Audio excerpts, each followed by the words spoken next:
오늘은 순종의 아이러니라는 제목으로 하나님의 말씀을 전하고자 합니다.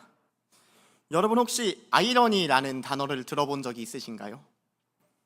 아이러니는 당연히 일어날 것이라고 기대했던 것과 정반대의 결과가 나타나는 상황을 묘사할 때 사용하는 단어입니다. 저는 1년에 2번 정도 다이어트를 시도하는 나름 프로 다이어터입니다. 제 첫 번째 다이어트는 대학교 1학년 때였습니다. 대학교에 입학해서 한 학기 동안 야식을 먹고 간식을 먹고 카페를 가고 계속 이걸 하다 보니까 제 기억상으로는 살이 한 6, 7kg 정도 한 번에 쪘던 걸로 기억합니다. 그래서 1학기를 지나고 2학기가 된 저는 다이어트를 하자, 계속 이대로 있을 순 없다 결심을 하고 다이어트 계획을 세우게 되는데요. 이 다이어트 계획을 세우는 도중 저희 대학교 교양 과목에 수영을 배우는 과목이 있어서 그 수업을 신청해서 듣게 되었습니다. 아마 목요일이었던 걸로 기억합니다. 목요일 오전 10시부터 1시까지 학교 수영장에서 수영을 배우고 나면 점심시간이었습니다. 이 점심시간 수영을 3시간 하고 온 저는 엄청난 허기를 갖고 같이 수영 수업을 들은 친구들과 함께 학생식당으로 향했습니다.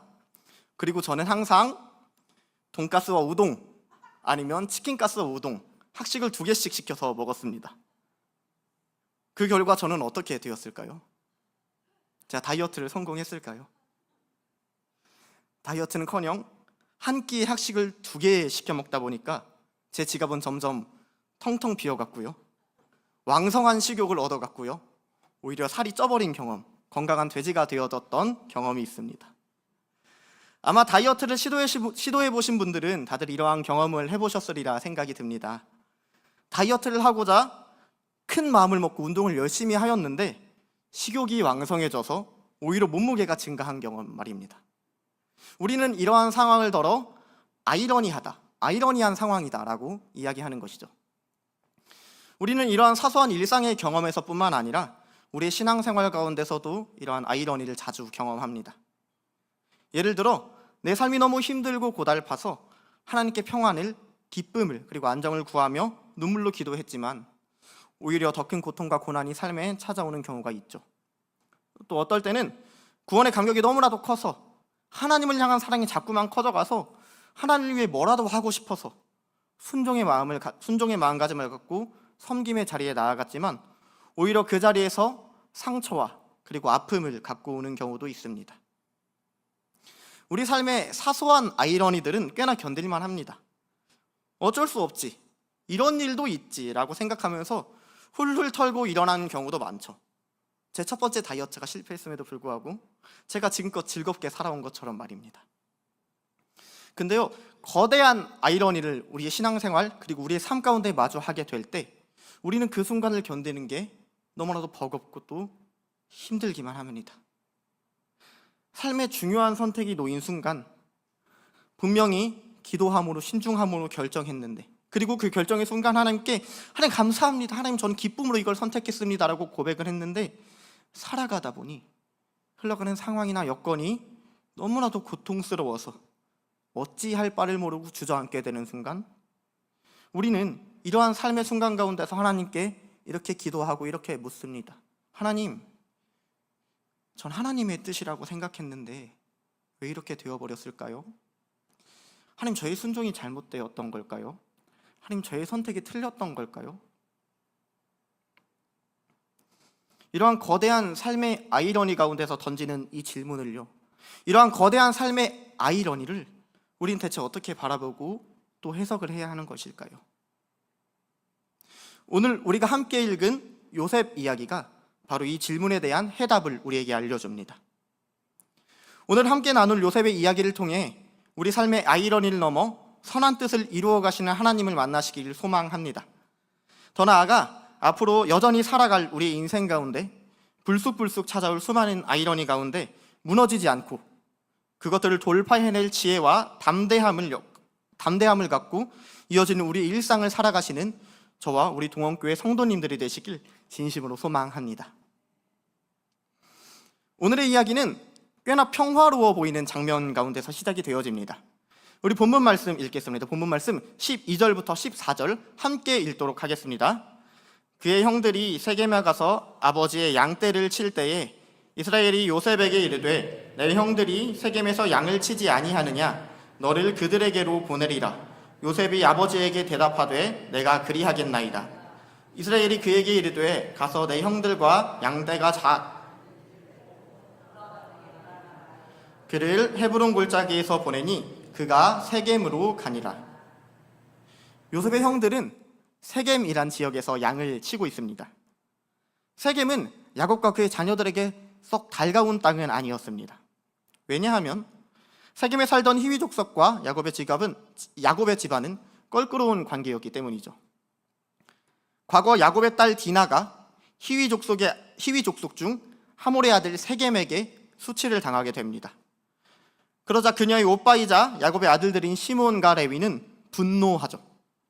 그리고 세겜과 그의 집안 사람들, 그들이 살고 있던 성읍의 모든 사람을 학살합니다. 이러한 일로 말미암아 세겜은 야곱 집안에게 있어서 거북한 땅이 되어버렸습니다. 그러나 오늘 본문에서 요셉의 형들, 그러니까 야곱의 아들들은 세겜 땅에서 아버지의 양떼를 치고 있습니다. 과거의 상처는 아물고 잠잠한 평화와 평안의 시기를 보내고 있음을 이들의 모습을 통해 짐작할 수 있는 것이죠. 이러한 평화의 때 야곱, 곧 이스라엘은 요셉을 시켜서 형들이 잘 지내는지, 양은 잘 치고 있는지를 보고 오라고 명령합니다. 아버지 이스라엘의 명령에 아들 요셉은 내가 그리하겠나이다 라고 말하며 순종하죠. 이제 요셉은 헤브론 골짜기에서 세겜까지 편도 약 80km의 여정을 시작합니다. 이 80km라는 거리가 얼마나 되는지 혹시 감이 잡히시나요? 제가 이 암사역을 기준으로 한번 검색을 해봤는데요. 암사역을 기준으로 서쪽으로는 이제 8월 달에 우리 중고등부와 청년부가 가게 될 인천국제공항까지의 거리가 약 80km 정도가 된다고 하고요.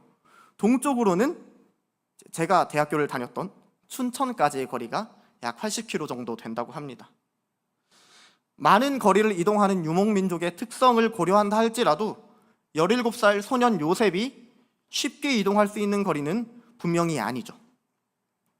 그럼에도 불구하고 요셉은 아버지를 기쁘시게 해드리고자 형들이 있는 세겜까지 그의 발걸음을 옮기기 시작합니다. 순종으로 시작한 요셉의 여정 가운데 요셉은 어떤 일을 겪게 될까요? 우리 15절부터 17절 말씀 함께 읽도록 하겠습니다. 어떤 사람이 그를 만난즉 그가 들에서 방황하는지라. 그 사람이 그에게 물어 이르되 내가 무엇을 찾느냐. 그가 이르되 내가 내 형들을 찾으오니 청하건대 그들이 양치는 곳을 내게 가르쳐 주소서.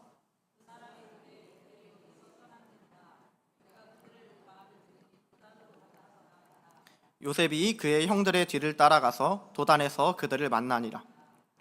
형들을 만나기 위해 80km의 여정을 지나 드디어 세겜에 도착한 요셉은 형들을 발견하지 못합니다. 그리고 들에서 방황하게 되죠.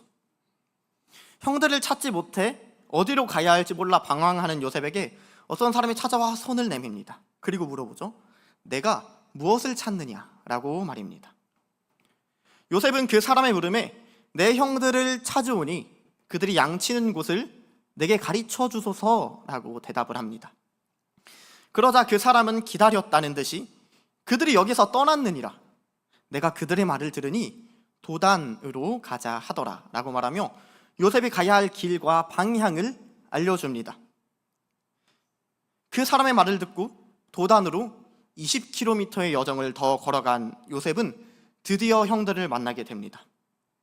모든 상황이 요셉을 도와주는 것만 같습니다. 모든 환경이 요셉을 형들에게 이끄는 것만 같습니다. 저 멀리서 형들을 보며 요셉은 안도감을 느꼈겠죠. 그러나 이러한 요셉을 기다리고 있는 것은 형들의 따뜻한 환대가 아니었습니다. 우리 본문 18절부터 20절 말씀 함께 읽도록 하겠습니다. 요셉이 그들에게 가까이 오기 전에 그들이 요셉을 멀리서 보고 죽이기를 꾀하여 서로 이르되 꿈꾸는 자가 오는도다. 자, 그를 죽여 한 구덩이에 던지고 우리가 말하기를 악한 짐승이 그를 잡아먹었다 하자. 그의 꿈이 어떻게 되는지를 우리가 볼 것이니라 하는지라.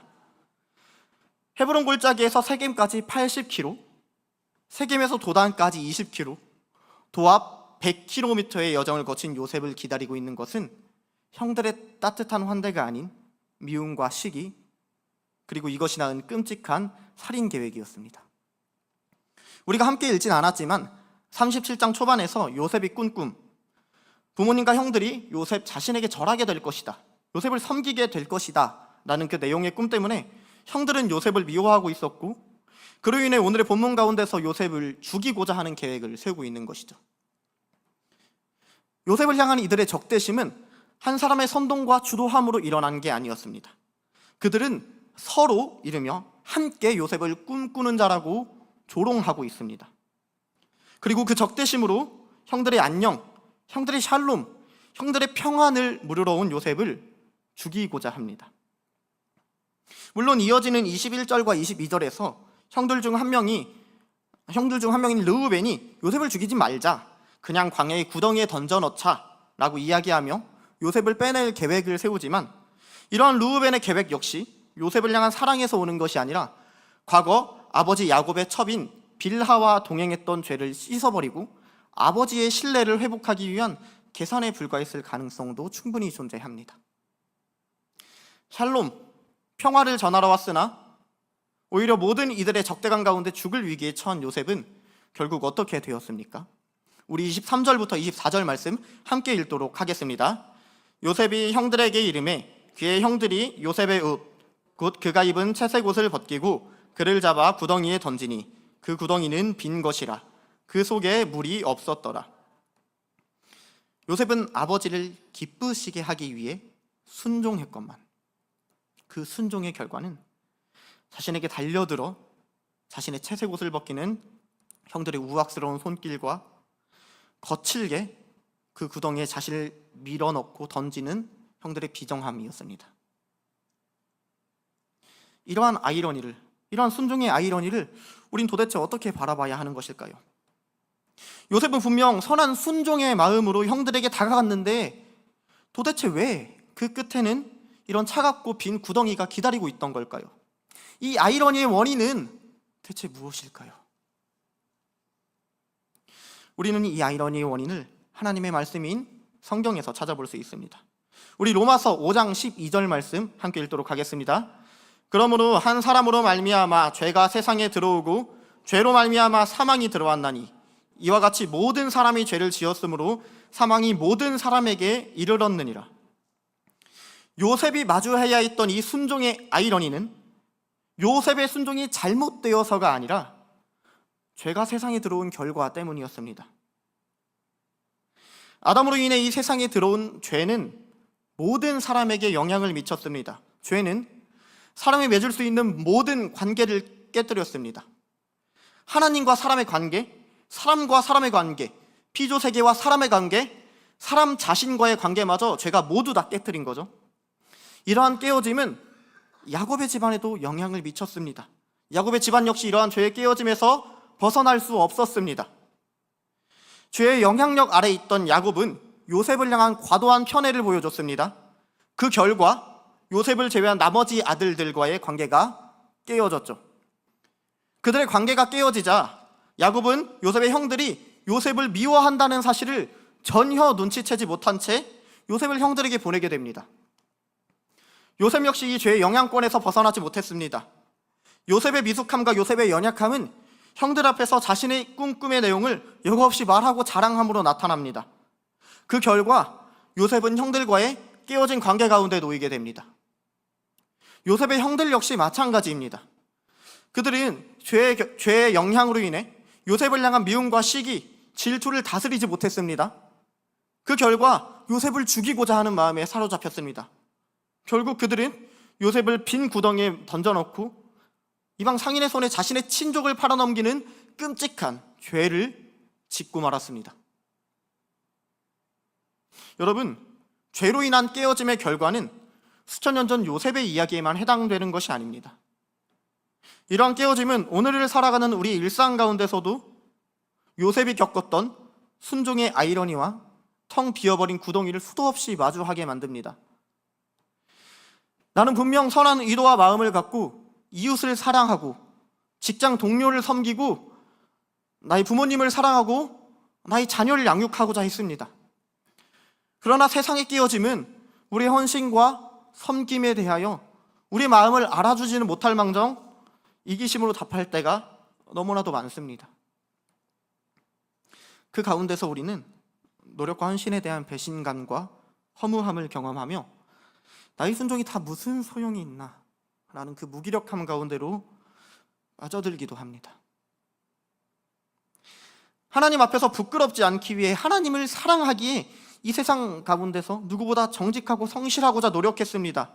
그러나 정작 편법을 쓰고 남을 속이며 수단과 방법을 가리지 않고 살아가는 그 사람들이 우리보다 더 잘 산다고 느끼는 경우가 너무나도 많습니다. 오히려 내 앞에는 막막한 경제적인 위기와 질병 같은 차가운 현실이 놓여져 있을 때도 있죠. 이러한 깨어진 현실 가운데서 우리 안에 남아있는 깨어짐의 흔적은 우리가 하나님의 말씀에 순종하기를 망설이게 만듭니다. 순종의 아이러니를 마주했을 때 내가 겪게 될 실망감과 배신감, 이미 경험했기에 우리는 그 무기력함을 피하고자 나의 것을 내어주는 온전한 순종보다는 세상과 타협하며 살고자 하는 그 은근한 유혹에 넘어지게 됩니다. 깨어진 세상 가운데 살아가는 우리의 깨어진 모습은 상처 앞에서 순종을 포기하고 눈앞의 구덩이 가운데서 타협의 길을 찾는 연약한 모습인 것이죠. 그럼에도 불구하고 우리 마음 가운데는 이러한 마음이 있죠. 순종의 아이러니 가운데서도 멋지게 순종하고 싶고 탁월하게 살아내고 싶고 하나님의 기쁨이 되고 싶은 마음이 들끓지만 정작 우리의 삶을 들여다보면 내 힘과 의지로는 이 현실을 벗어날 수도 없고 나의 깨어짐, 나의 연약함, 나의 죄성조차 어찌할 수 없는 게 우리의 적나라한 모습입니다. 그렇다면 우리의 이 연약한 모습을 하나님께서는 다 아실 텐데 순종의 아이러니를 마주할 수밖에 없는 이 깨어진 세상이란 걸 하나님께서는 다 아실 텐데 하나님께서는 왜 우리에게 지속적으로 순종을 요구하시는 걸까요? 우리는 그 정답을 요셉의 고백에서 찾아볼 수 있습니다. 우리 창세기 50장 20절 말씀 함께 읽도록 하겠습니다. 당신들은 나를 해하려 하였으나 하나님은 그것을 선으로 바꾸사 오늘과 같이 많은 백성의 생명을 구원하게 하시려 하셨나니. 깨어진 세상과 사람의 죄성은 요셉의 순종을 향해 무자비한 폭력과 마음의 상처를 주는 방식으로 대답했지만 선하신 하나님께서는 세상의 깨어진 모습을 자신의 주권적인 손길 가운데 선으로 바꾸셨습니다. 그리고 이 요셉의 순종을 통해 하나님께서는 더 많은 이들을 구원하셨습니다. 하나님께서는 우리가 순종의 아이러니라고 생각했던 그 사건을 역전시키고 계십니다. 하나님께서는 요셉의 순종을 향해 무자비한 폭력과 마음의 상처를 주는 방식으로 세상과 같은 방식으로 대답하지 않으시고 하나님의 선하심으로 하나님의 사랑하는 방식으로 그 순종의 아이러니를 역전시키는 방식으로 대답하고 계십니다. 자신이 마주해야 했던 순종의 아이러니로부터 짜릿한 승리를 이루신 역전의 하나님을 찬양하는 요셉의 고백은 지나간 옛날의 이야기가 아닙니다. 하나님께서는 역사상 가장 거대하고 참혹했던 순종의 아이러니마저도 선하신 결과로 역전시키셨습니다. 그리고 그 순종의 아이러니, 하나님께서 역전시킨 그 순종의 아이러니의 결과는 우리들의 삶에서 구원이라는 결과를 갖고 왔습니다. 하나님께서 주권적으로 이루신 가장 위대한 역전의 사건이 무엇입니까? 바로 예수 그리스도의 십자가입니다. 예수님께서 걸어가셨던 순종의 길을 세상의 시선으로 본다면 완벽한 아이러니에 가깝습니다. 하나님의 명령에 한치의 빠짐도 없이 100% 순종하셨습니다. 예수님께서는 아무런 죄도 아무런 흠도 없으신 분이셨습니다. 그렇지만 그분은 100% 순종하셨음에도 가장 참혹한 죽음을 맞이하셨습니다. 그분은 아무런 죄도 아무런 흠도 없으신 분이신에도 그분께서는 세상의 모든 죄와 흠을 뒤집어 쓰셨습니다.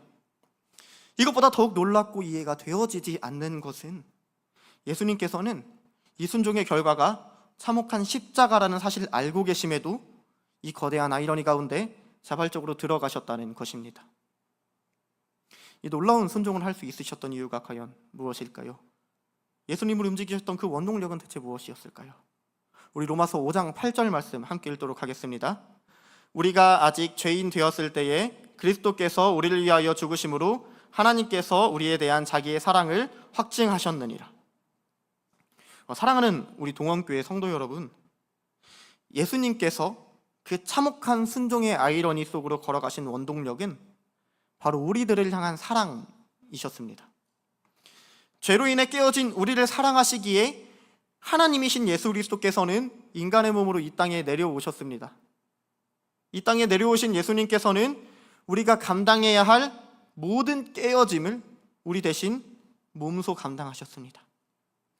하늘 영광을 버리고 낮고 낮은 인간의 몸을 입음으로 자신을 철저히 비우시는 낮아짐을 감당하셨고, 수많은 이들에게 손가락질 받고 사랑하는 제자들로부터 배신당하시며 사람들과의 깨어짐을 감당하셨습니다. 그리고 그분께서는 저주의 상징 십자가의 초라한 모습으로 매달리셔서 우리의 모든 죄를 짊어지심으로 하나님과의 깨어짐을 감당하셨습니다. 예수님이 우리에게 보여주신 순종은 깨어진 우리의 순종과 전혀 다른 순종이었습니다. 깨어진 우리의 순종은 순종함의 대가를 바라는, 대가를 기대하는 연약한 순종이지만, 예수님께서 우리에게 보여주신 순종은 대가를 바라지 않는 사랑의 순종이셨습니다. 그리고 예수님께서 보여주신 이 사랑의 순종이 깨어진 우리의 모습을 다시 회복시키셨습니다. 우리의 순종은 아이러니 앞에 무너질 수밖에 없는 순종이지만, 예수님의 순종은 아이러니를 뒤집어 버리는 순종이셨습니다. 사랑하는 우리 동원교회 성도 여러분, 우리의 순종이 예수님을 닮은 사랑의 순종이 되기를 간절히 소망합니다. 깨어진 세상 가운데 살아가는 우리의 연약함은 순종의 길을 걸어가는 데 있어서 자꾸만 순종의 대가를 바라고 순종의 대가를 구하게 만들지만, 그럴 때마다 하나님을 사랑하시기에, 우리를 사랑하시기에 대가 없는 사랑의 순종으로 자신을 내어주신 예수 그리스도의 순종을 기억하며 하나님 앞에 엎드리는 우리 모두가 되어지기를 진심으로 소망합니다. 말씀을 맺고자 합니다. 하나님의 말씀에 순종한다는 것은 세상의 기준으로 우리에게 성공을 보장하지 않습니다. 오늘 우리가 함께 살펴본 요셉의 모습처럼 구덩이를 만날 수도 있습니다. 때때로는 깨어진 세상과 사람들의 이기심으로 상처와 고통 가운데 처할 수도 있습니다. 그러나 예수님의 순종을 생각해 보십시오. 예수님은 눈앞에 놓인 십자가가 두렵다고 순종을 포기하지 않으셨습니다. 예수님께서는 우리를 사랑하시기에 오히려 그 십자가를 끌어안고 우리의 모든 죄를 끌어안고 묵묵히 그 십자가의 길, 순종의 길을 걸어가셨습니다. 그리고 그 발걸음을 통해 하나님께서는 구원이라는 놀라운 일을 이뤄내셨습니다. 우리 포기하지 맙시다. 우리 순종을 멈추지 맙시다. 때론 순종의 길이 우리에게 손해를 끼치는 것 같아 보일지라도, 나의 감정과 마음, 나의 열정과 시간, 나의 재정을 태워야만 하는 일일지라도, 누군가 알아주지 않고 인정해주지 않는 그 순종의 길일지라도, 순종의 아이러니를 역전시키시는 하나님을 기억하며 우리의 삶을 살아냅시다. 이번 한 주를 살아가며 우리 삶에 또다시 크고 작은 순종의 아이러니가 찾아올지도 모르겠습니다. 정직했는데 손해를 보고, 먼저 용기 내어 다가갔는데 차가운 반응을 맞이하고, 눈물로 헌신하며 기도했음에도 상황이 조금도 나아지지 않는 막막한 순간들 말입니다. 그러나 그때 우리 꼭 기억하길 원합니다. 우리의 몫은 예수님의 모습을 닮아 끝까지 사랑으로 순종하는 것입니다. 그리고 그 순종의 결과를 선으로 역전시키시는 분은 세상의 그 어떤 존재도 아니라, 우리 자신의 힘도 아니라 오직 하나님이십니다. 그러니 당장의 결과를 계산하며 주저앉지 맙시다. 십자가에서 먼저 대가 없는 사랑의 순종을 보여주신 예수님을 바라보며 우리 각자의 자리에서 묵묵히 그 사랑의 걸음을 걸어가는 저와 우리 동원교회 모든 성도님들이 되시기를 간절히 소망합니다. 우리 이러한 결단의 마음을 담아서, 그리고 말씀을 기억하면서 하나님을 만나면 끝난 것이다 함께 찬양하시겠습니다.